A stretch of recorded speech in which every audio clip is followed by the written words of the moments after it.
Today we're going to look at the RSI indicator.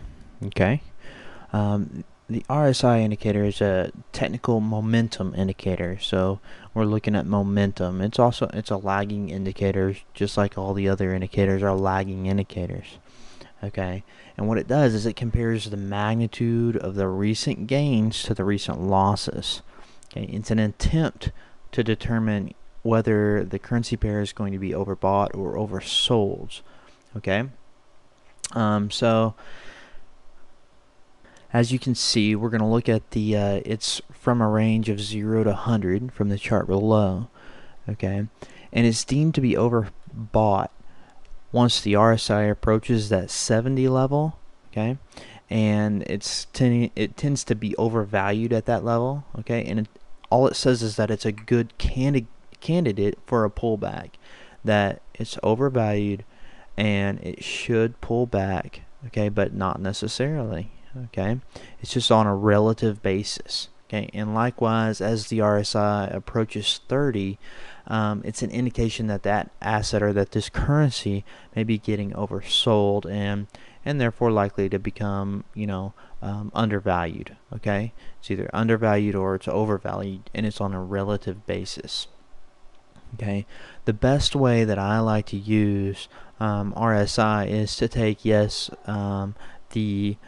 to look at it whether it's relatively overbought or oversold, but then to take in divergence into it. Okay, divergence is the most powerful tool in trading, but most people don't like to use it. Okay, so what we have is on this currency pair, we have got two areas where prices are relatively undervalued, where it's oversold. Okay, right there. And if we look at it, it's slightly, maybe slightly, but not really. Okay, there's no divergence. But as we go here, when price turns in direction and goes up, this isn't really, this is not divergence, what I'm about to show you. But another great way to use and look at these oscillators is to just draw a trend. What direction is it heading in? And then is there a breakout? Okay, basically you could form a triangle there, and you can see clearly after a couple of days that we are trending up. Okay, and right here is whenever that indication will be taken, and it also takes out the previous high. Okay, now this would be a good indication and a good time to get into this currency pair. Okay, and write it out, and as you can see, there's a couple of hundred pips of profit here.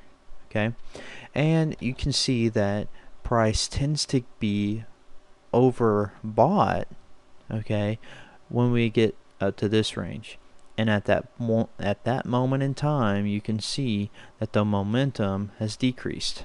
Okay, but currency pairs can be overbought for an extended period of time, just like in this case right here. So it's important to let your profits run and to manage trades. Managing trades and money management are the most important aspects of trading. So you'd move your stop losses, and as this goes on, you move your stop losses until you're taken out, okay, for a larger profit. Okay, that's the way to really trade these things. Okay, and then what happens? Okay, you can on this one here, you can draw a trend line. It was broken.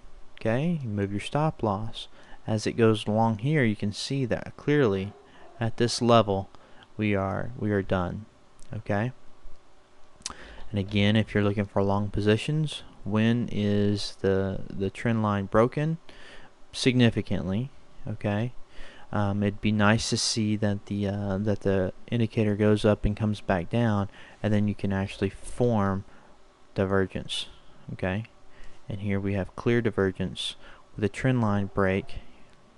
From the other posts on this blog, here's a great indicator here that we have found support. Okay, we have come back down, we found support again, and we're moving upward in an upward direction, and this is a good time to get into this currency pair all the way until we drop down below the 70, which is down here. And if we're managing our stop losses, we would actually have a bigger profit up here. Okay, so let's look at that one. Okay, Here we were to get in, manage our stop losses, and somewhere be taken out here at the worst case scenario here at 258 pips of profit. Okay, so again, you can see how this indicator works out well. Okay, if the indicator is not going anywhere, then that's a good indication that if there's no real angle, okay, if it's not heading up somewheres, that this time frame here looks different than this time frame here, correct? This time frame here, we're not even going to see the currency chart, okay? But look at this. See how it's kind of range bound and it doesn't know what it's doing, and then we have a pop up. Well, let's look what that looks like. Look at this, okay? It's a corrective period and a pop up, okay? Isn't that interesting? Here we have a long, nice directional movement, and it's going somewhere. Okay, what are we in currently as of today? We are in this. So what's my recommendation to you? If it's not going anywhere, don't do anything. Go to a different currency pair. Okay, protect those profits. Don't get losses. All right. So that is the RSI indicator.